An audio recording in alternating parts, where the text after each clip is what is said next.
Welcome to the podcast of MotorWeek, television's original automotive magazine. MotorWeek is made possible by Auto Value and Bumper to Bumper and TireRack.com. Here's your MotorWeek podcast host, John Davis. And thank you, Alex Webb. Welcome, everyone, to MotorWeek podcast number 338. I am indeed your host, John Davis. But joining me today are our over-the-edge reporter, Greg Carlos. Hey. Our FYI reporter and producer, Stephanie Hart. Hi. And staff writer, Alex Kellum. Howdy. Okay, I think we have something for just about every automotive taste on today's podcast. For those looking for a great driving experience without robbing a bank along the way, we have the lowdown on what's new with the 2025 Honda Civic Si. Then we'll turn to what is already the most talked about vehicle of the 2025 model year, the actual production model of the Volkswagen ID Buzz, the totally modern reincarnation of the fabled VW microbus, and yes, it is now all electric. The ID Buzz, it's all about lifestyle, and that's a familiar topic here at Motor Week. And we just so happen to have our expert on the changing automotive lifestyle with us for an update. Stephanie Hart, what have you got for us on your upcoming FYI segments? Hi, John. Well, actually airing on TV this week, we have a segment about Reeker AI. Now, this is a Maryland-based global technology company, which is revolutionizing our roadways. And AI is obviously artificial intelligence, right? Mm-hmm. So as you know, the data collection method on our roadways today is antiquated. It's about 75 years old. You mean those rubber tubes that go across the road? And, yes. I mean, does anybody really still use those? Wow. I see them all the time. Yeah, really. They're still out there. So that system is still counting cars today. So Reeker AI is basically trying to digitize our roadways using AI, which is really interesting. Basically, Reeker AI is training artificial intelligence to understand what it is seeing on the roadways. And it is identifying makes, models, colors, speeds, weights, air quality, and different interactions between vehicles and our roadways. Now, is this just aimed at figuring out volume, or I guess, what are they going to do with this information? Yes, volume is one thing they're trying to figure out, but also they are really trying to bridge the gap between smart cars and roadways. As you know, our cars today have thousands of sensors on them. Our roadways have none. Yeah. So they need to be bridging this gap. So you got smart cars and dumb roadways. Exactly. Okay. Bridging the gap so cars and roadways can talk to one another, which is going to be a game changer. Mm-hmm. They're already seeing that they're able to get to accidents on our roadways quicker using this technology, resulting in a 23-minute faster response time to accidents. And they're saving lives using this technology. So it really is pretty amazing. Do you know where it's being? I mean, the average driver, if they're driving on the road, they don't know that it's being used there, or have they got tests underway? You wouldn't really know it's being used unless you looked up. The sensors are on top of a large pole looking over our roadways. So sort of like, the only thing I can think of similar to that might be either cameras or when you go to Easy Pass and they've got the overhead sensors. Right. So the sensors actually identify an incident on the road, and then they give that information very quickly to a traffic management center. And then the traffic management center is able to send the right response team to the incident. Does that include accidents? Yes. Wow. So that includes an accident, includes, let's say, a mattress falling off a vehicle. So they're able to know right away, is this a serious accident or is this just a mattress that fell off of a vehicle? I gather it's kind of early, but do they have any concept on whether this will actually do the one thing that I think most people complain about, which is congestion? I think it's a little too early to tell, but that's definitely a part of their mission statement. So what blew you away most when you did the story, when you were down there? What surprised you? A 23-minute faster response time. That's really life-saving. That's amazing. Yeah. So I'm basically using this technology. They're demystifying the 911 call. So you're able to know right away, is it an accident or is it just a mattress off a truck? So that's resulting in a 23-minute faster response time, which is great, saving lives. Yeah. Anybody have any input or questions?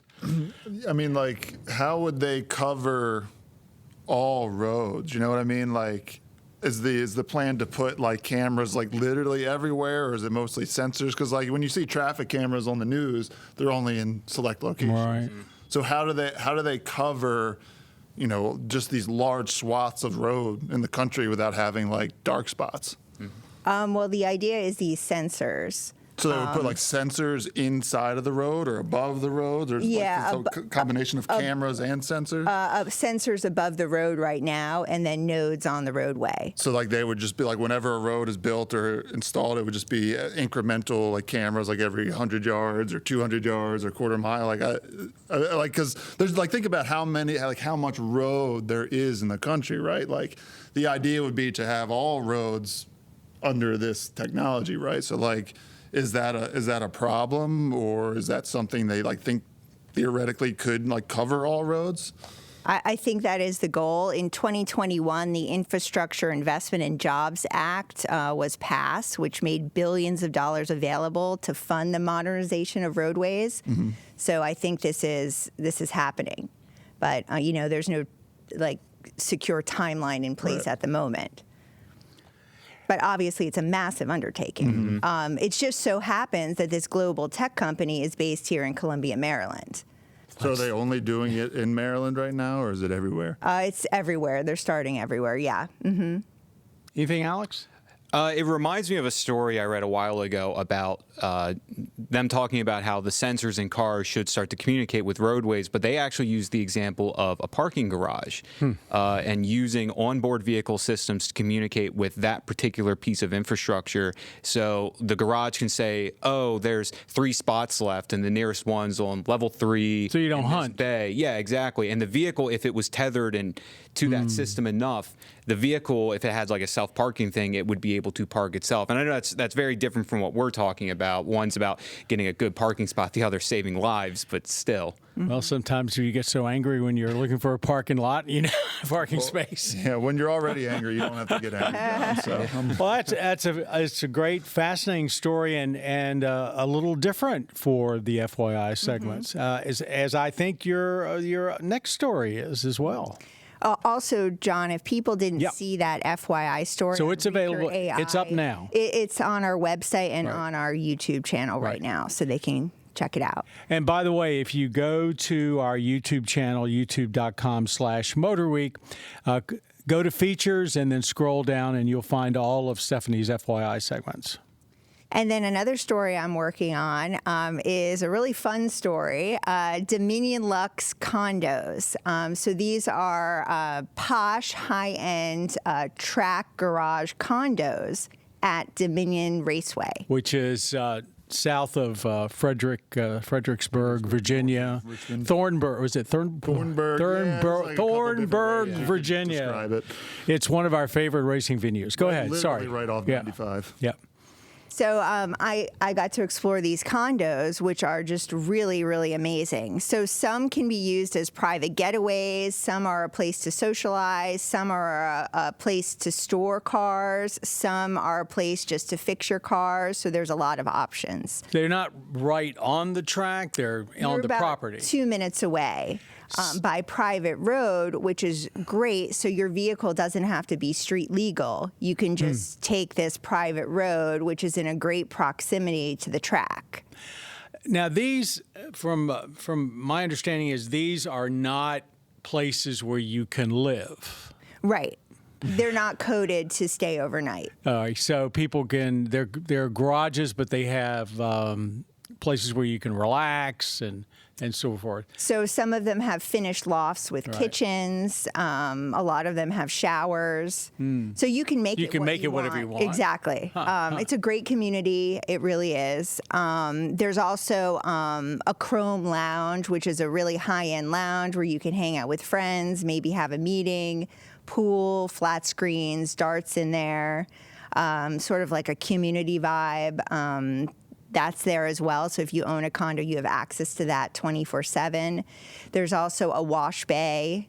There's also an area where you can fix your car. And a lot of these Ferrari owners who own condos there, they have traveling mechanics with them. So That's another it's world. a place where the traveling mechanic can do work on your Ferrari. It must be nice. So I get this. This is price-wise probably not for the faint of heart. But Exactly. Yeah. Okay. Yeah, but it's definitely a lifestyle, and as you know, John, this is a trend that's been growing all For a across long the time. country. But this is the first ones in our immediate area that I'm aware of. Yeah, Virginia International Raceway has been doing it for a while, but that's a little further down and more remote. This is not too far from the Washington D.C. area, so obviously it draws probably from that. Tell me a little about the people that you ran into that had some of these apartments. I mean, what did they echo what you just said about why they did it? I mean, it sounds like this is a real socializing thing. Yeah, it's a great place to socialize. One guy I spoke to, he just started his own motorsports business. So he's now running it out of this condo nearby the track. He's also learning from the ground up. So there are some older guys who also have track garage condos there. So they've been mentoring him as far as best practices. So that's been great for him, he said.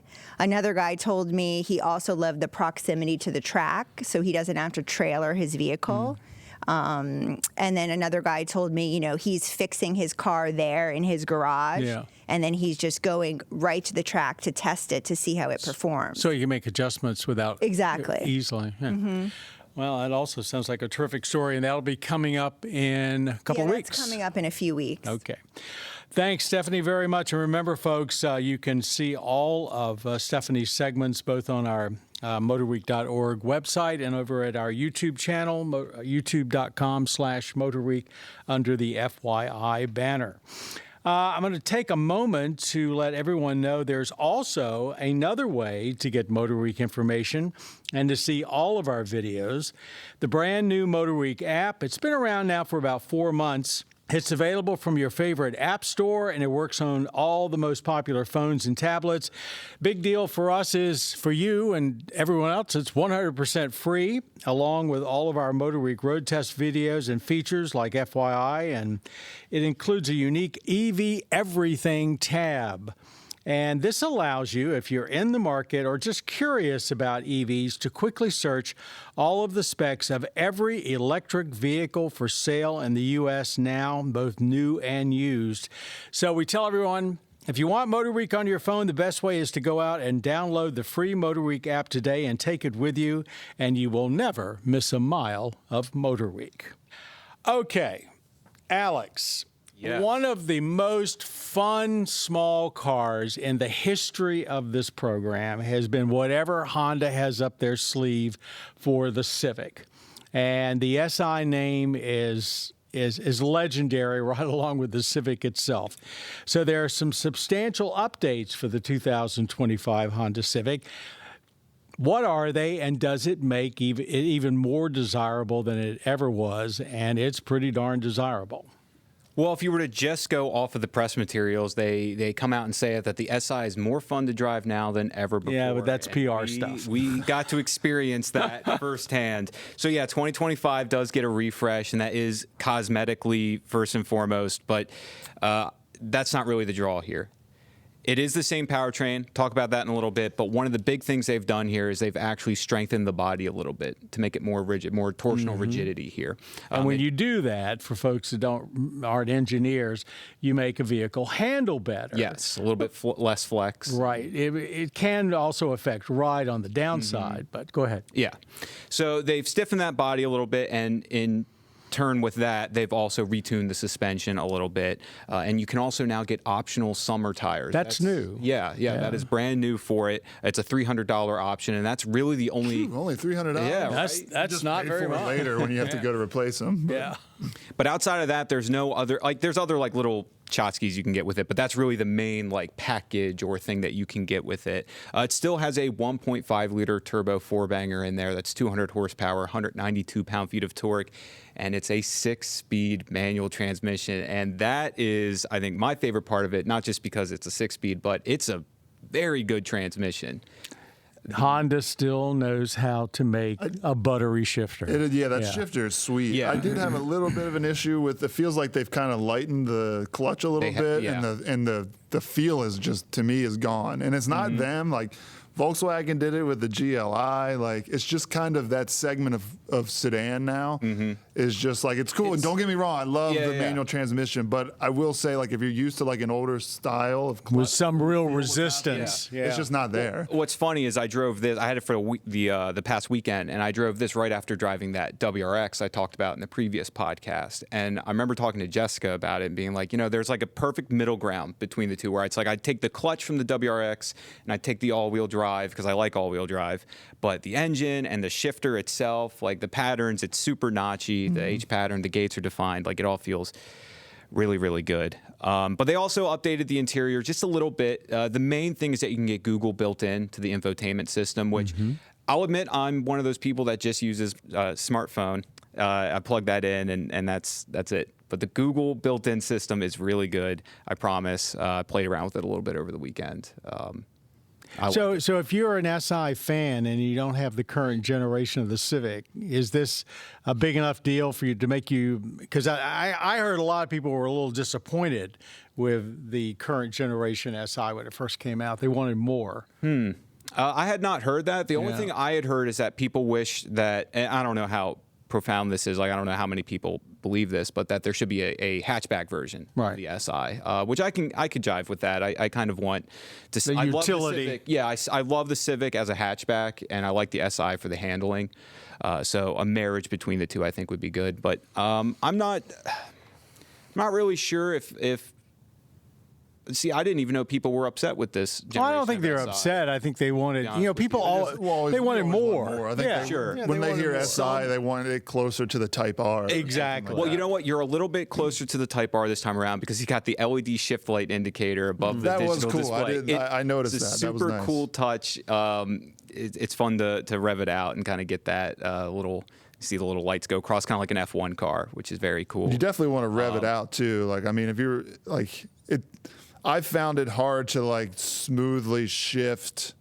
You either had to be really patient or you have to be like jamming it to like get that sweet spot. Like anywhere in between, it felt a little bit like kind of clunky. Yeah, I would agree with that. And on the note of shifting, I think this is such a good car for beginners for two reasons. One is that it comes with a lot of assist. Makes you learn how to use a manual transmission. Yeah, that too. Which is almost a lost art.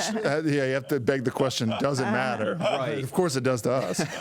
So it's got a brake hold so you won't roll back on a hill. It's got a rev match feature, so if you're not used to rev matching, it's fine. But even better is that you can turn all of these things off. The rev matching, you have to menu dive, which is a bit of a bummer. That's a pain, yeah. That was the same way in the other SI. And in the Integra as well. That's what I'm thinking of, the Integra. So that's a little bit of a bummer, but the fact that you can turn all that stuff off, I think makes it a great option for someone who wants to get a brand new manual. And I have to say on that note, these start around $31,000. And the one thing about the Civic Si, I know the used car market's still a little weird right now, but it's in this really weird space right now where if you look for a used one of this generation, like I right before this podcast, I found one. It's got 30,000 miles on it. It's a 2022 or a 23. I think it was a 23. And they want 29 and some change for it. And I'm sure that's not the case everywhere, but the fact is like I see that for the most part for this generation, this 11th gen Civic, the used prices are only a notch or two below what you're going to pay new. That's true with used cars all the way around. In my opinion, that until we start seeing a real serious uptick in new car sales, you're not going to cure that used car situation. It's also, I mean, this is more of a comment on the Civic in general, but like it's also if you're worried, if you have a kid or two, like the Civic is not just a small car anymore. As you No, would think of yeah. a small car. Like I put my kids in the back, and I Right. was having a blast, man. Like so. Oh no, it's all you have mid-size It's true of room. all Yeah, compacts now. Honestly, It's such a fun car to drive, and it's such a. I mean, again, I would have preferred the hatchback, sure, or whatever, but it's still very practical. Feels really trunk. good on the road, and yeah, I mean, the Type R is obviously the top dog, but this is you get close. So let's talk about the with all this stiffening and the summer performance tires. How did you find the ride? Did you think it degraded it substantially? I mean, our roads around here are fairly typical for the East Coast. I didn't really have any issues with the ride. It wasn't soft. No, wouldn't not by expect any it to means, and it wasn't as. But it soft wasn't as, teeth jarring. No, either. yeah, like it was still very comfortable. I took my parents for a ride in it, and they always, they always comment on the ride quality. Like my dad doesn't care that's about fair. the power; he cares about like how's it feel on the road. You That's know, fair. And he thought it was pretty nice. Yeah. I actually thought the summer tires, in addition to just that little bit of extra grip, like they look better. Like they actually visibly look better than your stock all season tires. So that's again, like when you said $300 for the extra for the summer tires, like to me that's a Yeah, Yeah, and they're I think 235 wide all around. But then you turn around in the wintertime if you need it and get some serious winter tires. There's the only other thing I noticed, and it only happened once, is like there is torque steer. I mean, it's a front wheel drive car, turbo. Yeah, but only 200 horsepower. Yeah, So it's not unbearable. It's not dangerous. Yeah. More importantly, this is something you can drive. You can lay into it a little bit, and you'll be all right. But revised grille, headlights, taillights, I think most people will be hard pressed to see the refresh. Like you can tell if you compare like a picture and a picture right next to each other, Right. you can tell. But it's not like this is a total overhaul on the outside. Still very much a Civic, which means it's, at least in my opinion, still very attractive. Oh, thank you very much. Great report. And it is a terrific little piece. If you're still a car person, it's something to look at. Okay. We have a lightning round question that I actually came up with, and it's a direct result of what happened at the most recent Paris Auto Show. We are into the beginning of the auto show season, and the Paris Auto Show, even before the pandemic hit, was basically going the way of a lot of other European and international auto shows. Fewer manufacturers showing up, fewer displays. Attendance really wasn't affected, but there weren't the vehicles there that you expected, and the press was largely staying away.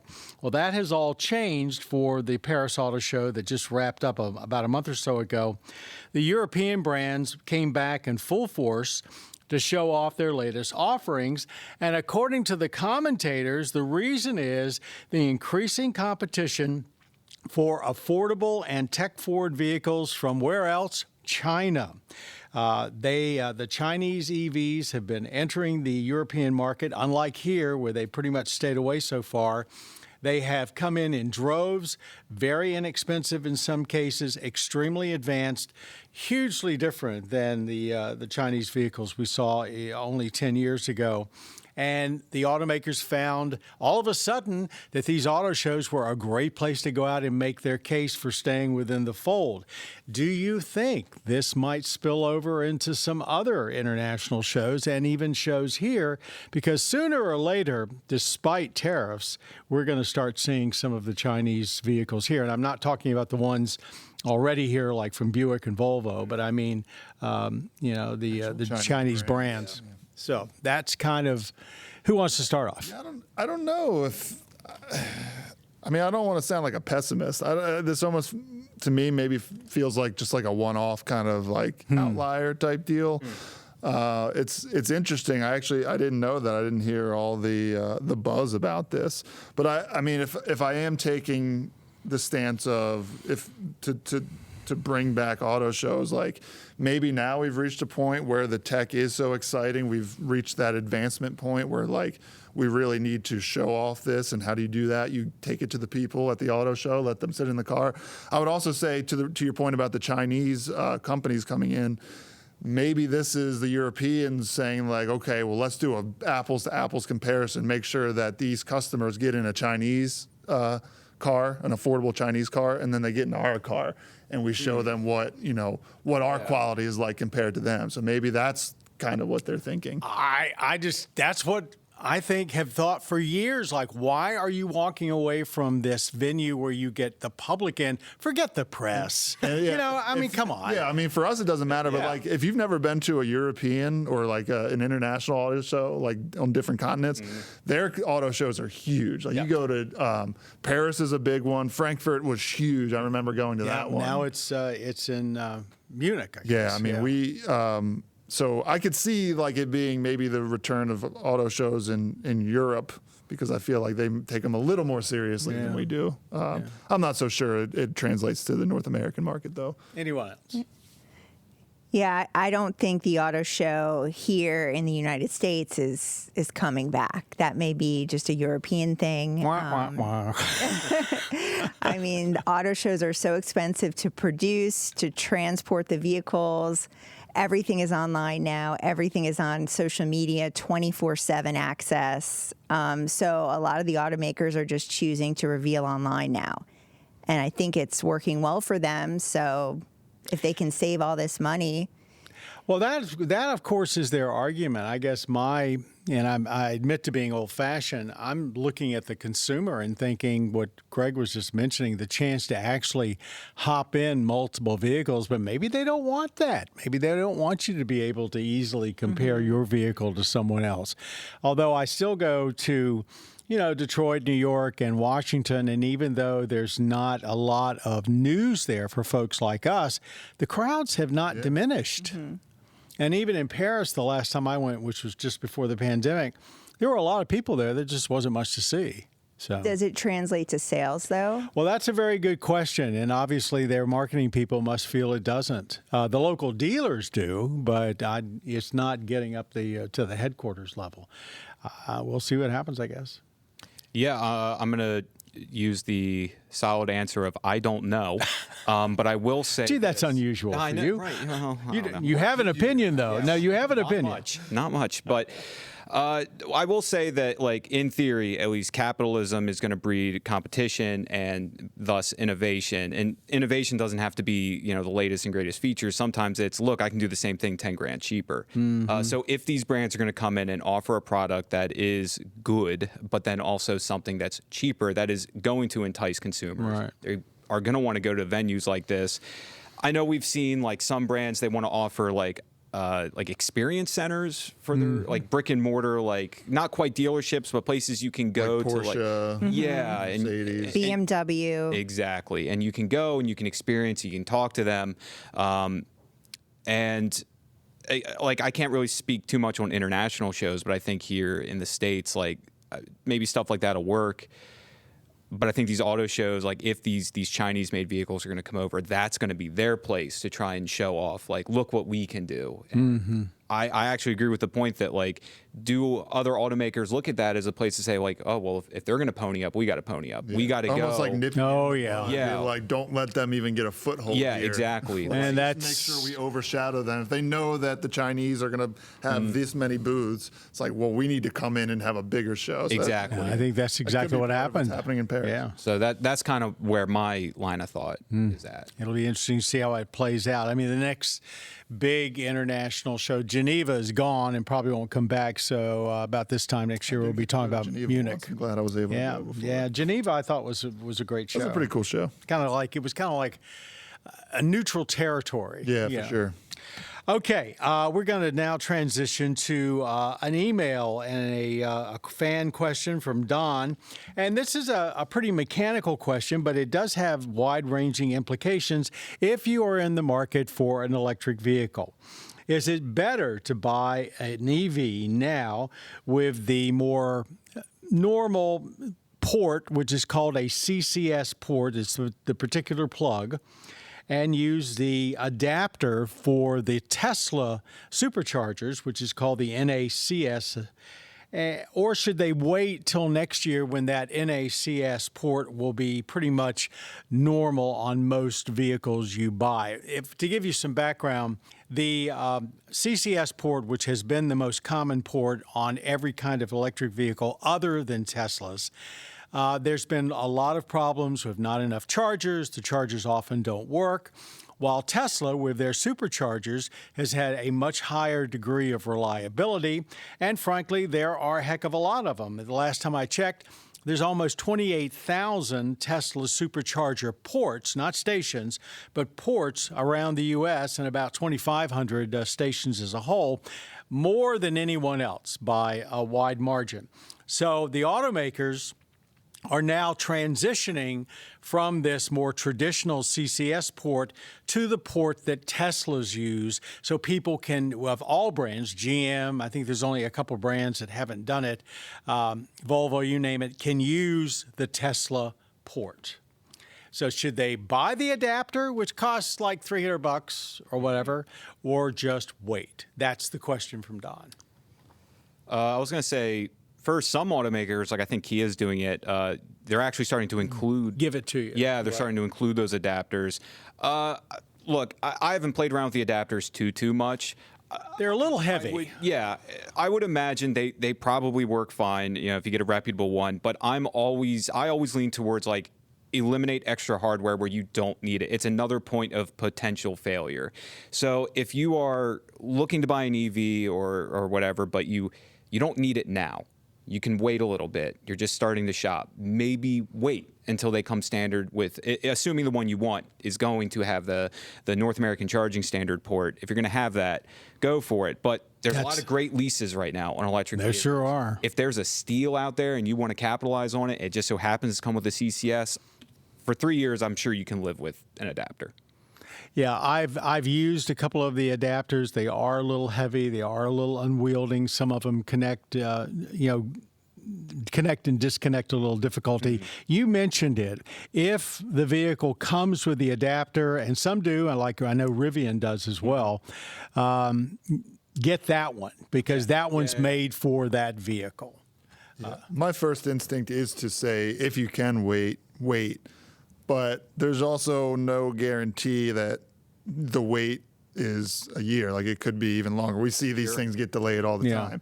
But I will say when you do use that adapter, it does take away some of the elegance of that NACS. Which is a plug-and-play thing, And I know, speaking personally, I would get really tired of that adapter after a while. And after a year in, I'd be like, man, I wish I would have just waited. Because it is just that extra level that's going to get annoying when you use it. I should point out that there are a small number of Tesla superchargers that have a multi-plug that will actually fit both their charge ports and the CCS. It is a small number because it is a small number. Like I looked in our area and I assumed being close to DC we'd have a few of them. You can't find any of those. Yeah, really. Yeah, at least on the app when I'm looking at the app. Yeah. You know, I thought it's just incredibly clever that the Tesla folks named their charge port the North American charging system. Great move by them. You know, just and there it is. It's going to become the default for everybody. And it is nice. Thank you, everybody. All right. We want to pause a moment and thank also the sponsors of not only our podcast, but also of our television series, MotorWeek, Auto Value, and Bumper to Bumper. Great people, as are the folks over at TireRack.com. TireRack.com for all your tire needs. We know our viewers and listeners appreciate your dedication to all things MotorWeek. Okay. On to our next vehicle, the final one for this podcast. I mentioned at the top, it's probably already one of the most talked about vehicles for the new model year. We've been seeing hints of it and concepts of it now for 7 years. Crazy. And I'm talking about the reincarnation of the Volkswagen microbus, now all electric, the 2025 Volkswagen ID Buzz.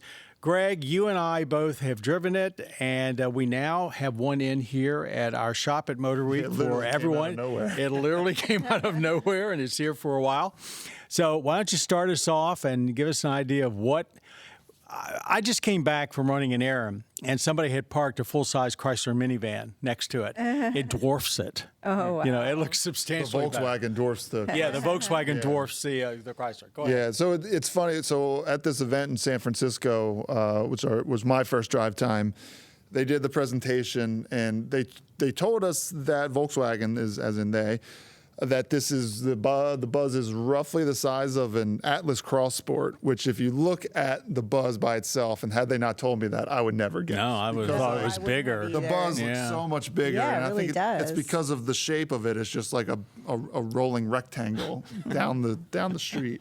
But you get inside, man, and it is so just spacious. Like I did a test. If you saw our first drive, Greg is tall, folks. yeah. So I wanted to do a test to highlight it, because you can say numbers, but I think we needed to show it. So I sat in the front seat, got myself comfortable. I sat in the second row, got myself comfortable.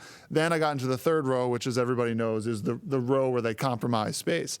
I was able to sit at all three levels behind somebody who would be my size, and I had tons of space. And I'm not even talking about headroom. Headroom I never even worried about, because there's so much of it. But legroom is really ridiculous. I mean, it's rivaling and besting full-size SUVs. Yeah, actually, cargo space is larger than a Chevy Tahoe, but just a little bit less than a Suburban. It is large and in charge. And at first I thought, because we don't get the short wheelbase version, which is available in Europe, we only get this long wheelbase version. I thought maybe that was kind of a mistake, but it does make sense for Volkswagen. This is America; we like things big, and it was nice to get in there. And thinking of someone who does have kids, and I use my cargo space a lot.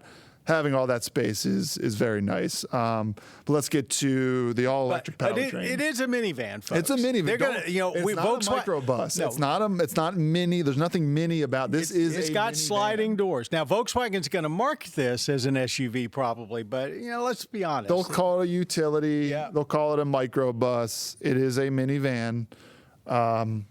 Or maxi. And it is an all-electric minivan, which I think further increases its nicheness.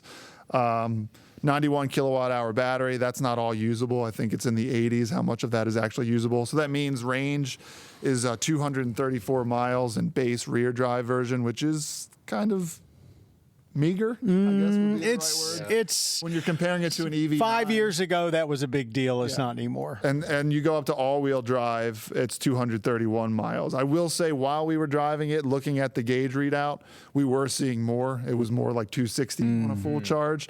And I think results will vary there. I would say optimistically, you would probably get more than 234 miles with that rear drive platform. You can add all-wheel drive, like I said, which just adds a motor up front. It's an extra $4,500. If you're looking for more grip, you just like all-wheel drive, it makes sense. I didn't think it made it a whole lot faster. It is quicker. Don't get me wrong. Obviously, when you add another motor to an electric powertrain, you're going to get a quicker vehicle. I just didn't think it was I wouldn't go to that because it's more powerful. Plus, you've got so much weight. Even if you've got a rear drive, the standard is rear drive, just like the old microbuses. So it's rear drive. You've got a lot of weight there to give you a lot of traction, even though you just got rear-wheel drive. Right. It's all low. And I mean, I was hustling this thing on the PCH. Faster than I should have gone, because my drive partner was egging me on a little bit. But it handled surprisingly well. The downside was probably the tires, and I'm speaking specifically performance. If you were to try to really push this thing, it's a very comfortable vehicle to drive on a daily basis. It felt more like a cargo van to me because of the way you sit up high. There's a short nose, so you're looking down over the road. It's commanding. I think that feels kind of safe and comfortable. Maybe a confidence is the word to use there. I will say, from the passenger seat, I spent probably an hour or so in the passenger seat. It did feel a little soft and wavy. I don't get motion sickness. I could see how somebody might, especially in the third row. Spent a little time back there too. You do kind of feel some roll there. But as just getting around town, which I think most people will be doing in this all-electric vehicle, very comfortable, very composed. I thought the suspension was really sophisticated. It doesn't have adaptive dampers, but the way they were set up, I thought really felt like a sophisticated ride. And then you have all the new tech that you need in there, big center screen, really minimalist gauges that we've seen on other vehicles. The one that comes to mind, the BZ4X from Toyota, how it's basically just a small screen attached to the steering column, and it just moves with the steering column. You're just getting like speed and real basic information from that. Everything else you're getting from that center screen. Even the Mustang Mach-E's like that. Mustang Mach-E is the same way. So, it's nothing revolutionary, I guess, when you're talking about tech inside this EV, but the styling is what is going to draw people to it. And we had people all day long just wanting to talk to us. It looks like a cartoon. Yeah. It's cool, man. It's cool looking, especially if you go with a two-tone paint job, which costs a little more money, but to me, that's probably worth it. I would also spring for the glass roof. It's a smart glass roof. So when you touch a button, it's like those airplane windows that just like they darken. They darken essentially. So I would highly recommend it because we didn't have it in our test vehicle, and it kind of felt dark in there. This is like a light, airy, fun vehicle, and not having that natural light come in from the roof kind of took away from it a little bit. But really cool, man. Like it's cool. You pay the price for it though. It starts at $60,000. Like I said, $4,500 for all-wheel drive, and the first edition starts at $67,000. The ones we were driving around weren't first editions, and they were still hitting into the $70,000 range. So not cheap. Volkswagen's not going to make a ton of them. I think they said 150,000 models worldwide. That's what their capacity is right now. And I'd expect the North American market to get probably in the tens of thousands rather than hundreds of thousands. Yeah, it's definitely cool, retro. I feel like it definitely has that it factor. I was here in the office yesterday when it arrived, and I was like, "Oh wow, look at this!" Well, speaking of lifestyles, that must have really appealed to you. Everyone wanted a picture with it, including me, and a video. So I got a bunch of pictures. It's cool. It's retro. I don't know if everyone would like or want to drive it, but everyone does want a picture or video with it. That's for sure. But I did see like sit in the front, the back, all of the seats, and I was like, oh, this looks great, very modern, stylish. I like the digital gauge, the large infotainment screen. I think it's 12.9 inches. And yeah, that smart glass roof sounds pretty amazing. So yeah, definitely definitely neat. I would like to drive it and see how it drives. So we'll see. So hopefully this week. Yeah, it's going to be we're lucky enough to have it for more than a week. So we'll probably test the cargo area too, because we were talking about it earlier. So the second row seats do not come out. The third row seats come out, and you can technically have a flat load floor. Front to back, but that requires this little contraption in the back, which actually raises the load floor to make it in line with the second and third row when you fold them. Yeah, it's been a long time since we did the 4x8 sheet of plywood test, so I'm sure we got some sitting around. Yeah. Alex. I think the thing I'm most excited about is to see what people do in the aftermarket with these. Because like right now we have people going out buying these Sprinter vans, and they turn, the van life thing. And I think that's really cool to have something you can go camp or like long road trips, or some people just straight up live out of them. I want to see what people are going to do with this. I'm sure being an electric platform might have some challenges, but it may also have some advantages. Looking forward to seeing someone hang some like beads from the doorway and all that stuff. Yeah, So yeah, really looking forward to seeing what people do with these. But in of itself, like when it showed up, I was like, yeah, I got to go check this thing out. Like it's so rad. It's a little bit of a novelty. 7 years we've been waiting. The wheels, you probably don't even recognize the wheels are really retro and cool looking too. So if you see one, don't just look at the body, look at the wheels too. Yeah, I think there's some question about the range and even the price, and there a couple of other negative comments I heard. One I agree with, one I don't. There's on the center infotainment screen for adjusting the radio. There's basically touch-sensitive controls. You're looking for that volume knob. It's not there, although you can adjust the volume on the steering wheel. The other big thing, and let me ask you, Greg, because you drove it even more than I did, it's got an A and a B pillar right up front. So what I'm talking about is there's two pillars, like an old bus almost. You have those A-pillar windows. And some people thought that obstructed their view. I didn't particularly. What was your take? Yeah, look, I've driven a Cybertruck. That's obstruction of view. Yeah. But no, I could see, because you do catch those A-pillars. They're two big ones. But to me, those windows up there, alleviate that concern for me, because I was able to look to my right, place my front right wheel, looking down to my left. So I didn't think that visibility was a problem at all. Yeah. I thought it was one of the coolest vehicles I've driven in a long time. And thank you, Volkswagen, for finally making good on it. All right. Before we wrap up today's podcast, anyone have a rant or a rave? Anything that is that really is unnerving you, or on the flip side, something you think people maybe not recognize is terrific? Alex is thinking. Alex, I know you got something. I had one in the car this morning. I was like, "This is." And now you've forgotten it? And now, look, it's me. Of course, I forgot it. I have to write it. I have to do something really old-fashioned. Write it down. No, that's too. It's too old school for me. I think I've complained about it before, but I'll complain about it again because why not? Because of the SI, it has that electronic parking brake, and I don't like that. I want a manual parking brake. Somebody told me there was a story about someone whose car needed to be towed, and it was electrically dead, and they couldn't release the electronic parking brake, Really? and they had problems getting it towed. I'd never heard that before. Apparently, there was some. Yeah, I would there think was some cure for it, something. but nobody knew it. Yeah. And I wonder if that's not going to be a problem going forward. I don't mind them so much. I mind when the switches themselves don't work both ways. So like if you're required to pull to engage and push to disengage, I'd rather it just be either way whenever you activate that button, whether it be up or down, like it engages or disengages based on what position it's in now, right? So if it's engaged and I pull up on it, it should already know that it's engaged and I want it to disengage. I know people are probably like, well, it doesn't make sense. That's just my personal feeling. And to be fair, I'm here complaining about it, but the manual parking brake in my Mustang right now has a lot of slack at the bottom, and I got to go underneath and adjust that tensioner. So maybe this system eliminates that. So maybe it is better in the long run. I don't know. What about the cars that are coming with automatic parking brakes where there's a couple out there that don't even have a switch. You basically, when you put it in park, it will engage the parking brake and it automatically releases it. I mean, when it's an automatic, I don't mind it, honestly. I don't really care. It's just for some reason in a manual, like I like the clicking up the I think we all prefer the parking brake. The old I'm cool with the auto as long as it automatically disengages too. Because